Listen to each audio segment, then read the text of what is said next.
যদিও প্রতিদিন 50 গ্রাম মতো চিনি খাওয়া স্বাভাবিক বলে ধরা হয়, কিন্তু ওয়ার্ল্ড হেলথ অর্গানাইজেশন দাবি করছেন যে 5 থেকে 6 চামচ অর্থাৎ 25 থেকে 30 গ্রামের বেশি চিনি খাওয়া উচিত নয়। তাহলে আমাদের নানা রকম স্বাস্থ্য ঝুঁকি এসে যায়। এই চিনি কিন্তু একটা আমব্রেল্লা টার্ম। এই চিনি বলতে প্রচলিত চিনি, গুড়, মধু, এছাড়াও কিন্তু ভাত, নানা রকম মিষ্টি ফল, সুগারি ড্রিঙ্কস, সোডা ড্রিঙ্কস, এগুলো অত্যন্ত বিপজ্জনক। এই সব কিছুর মধ্যে হিডেন সুগার রয়েছে। সুগারকে মোটামুটিভাবে 3 রকম, গ্লুকোজ, ফ্রুক্টোজ এবং সুক্রোজ, এই 3 ভাগে ভাগ করা হয়। এছাড়া ল্যাকটোজ মানে গ্যালাক্টোজ ও গ্লুকোজের সমন্বয় এবং মল্টোজ, এগুলোও আছে। এগুলোকেও সুগারের মধ্যে গণ্য করা হয়। এগুলোর মধ্যেও সুগার আছে এবং এগুলো ডেয়ারি এবং ডেয়ারি প্রোডাক্টে পাওয়া যায়।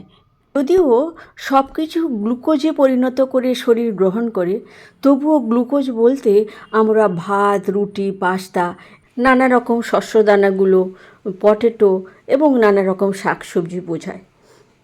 এই ফ্রুক্টোজও মনোস্যাকারাইড, মানে একটা চেন অফ কার্বন, যেখানে ফ্রুটসগুলো বেশিরভাগ ফ্রুটস থাকে এবং রুট ভেজিটেবলগুলো থাকে, মধু থাকে। সুক্রোজে কার্বনের 2টো চেন, C6H12O6-এর 2টো চেন, যেটা ডাইস্যাকারাইড। সেটা আমাদের আখ থেকে যে তৈরি গুড়, যে কোনো গুড়, চিনি ইত্যাদি বোঝায়।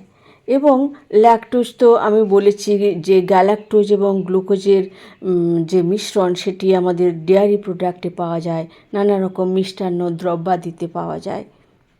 এই মিষ্টি বেশি খেলে বিপদ কী হতে পারে? প্রথমেই যেটা দেখতে পাই সেটা হচ্ছে ইডিমা। হাত ও পা ফুলে যায়, বিশেষ করে পা। চাপ দিলে গর্ত হয়ে যায়। অতিরিক্ত চিনি রক্তরস বা ব্লাড ভলিউম বাড়িয়ে দেয়। রক্তনালিকাগুলো ক্ষতিগ্রস্ত হয় এবং পার্শ্ববর্তী কোষকলাতে সঞ্চিত হতে থাকে এই জল। অনেক সময় পেটের ও অ্যাবডোমেনে জল জমে যায়, আবার মস্তিষ্কেও জল জমা হতে পারে। ইম্পেয়ার রক্তনালিকাগুলো আমাদের শরীর থেকে এই অতিরিক্ত জল বের করতে পারে না। উচ্চ রক্তচাপ দেখা দেয়। এই অতিরিক্ত চিনি শরীরে প্রদাহ সৃষ্টি করে। ব্লাড ভেসেলস বা রক্তনালিকাগুলোর স্থিতিস্থাপকতা কমিয়ে দেয়, অর্থাৎ কনস্ট্রিক্ট করে দেয়। তার ফলে হাই ব্লাড প্রেশার দেখা দেয়। অতিরিক্ত চিনি গ্রহণ করলে, বিশেষ করে ফ্রুক্টোজ যদি আমরা বেশি খাই, তাহলে কী হয়, সিস্টোলিক, আমাদের যে সিস্টোলিক এবং ডায়াস্টোলিক প্রেশার আছে, সিস্টোলিক প্রেশার 6 থেকে 7 পয়েন্ট বেড়ে যায় এবং ডায়াস্টোলিক প্রেশার 5 থেকে 6 পয়েন্ট পর্যন্ত বেড়ে যেতে পারে। এমনকি নুন কমানোর আগে আমাদের চিনি কমাতে হবে, কারণ এই সুগার রক্তে নুন বা সোডিয়াম ও জল ধরে রাখে। কিডনি দিয়ে এই অতিরিক্ত সোডিয়াম বের হতে বাধা দেয়, ফলে বিপি বাড়ে। স্বাভাবিকভাবে ওবেসিটি তৈরি হয় এবং ওবেসিটি হলে ডায়াবেটিসেরও সমস্যা দেখা দেয়। অতিরিক্ত সুগার গ্লাইকোজেন রূপে আমাদের ফ্যাট সেলগুলোতে জমা হয়। রক্তে বারবার সুগার স্পাইক এবং ইনসুলিন স্পাইক হয়ে ডায়াবেটিস দেখা দেয় এবং ক্রমাগত খেতে খেতে ইনসুলিন রেজিস্ট্যান্স তৈরি হয় এবং আমরা ডায়াবেটিস মেলাইটাসে আক্রান্ত হয়ে যাই। বার্ধক্য চলে আসে দ্রুত। এজিং প্রসেসকে বাড়িয়ে তোলে, কারণ এই অতিরিক্ত চিনি ভিটামিন সি ও ইর শোষণ ক্ষমতা কমিয়ে দেয়।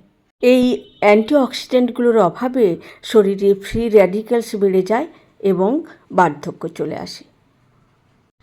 অ্যালজাইমার্সের মতন রোগ দেখা দেয়।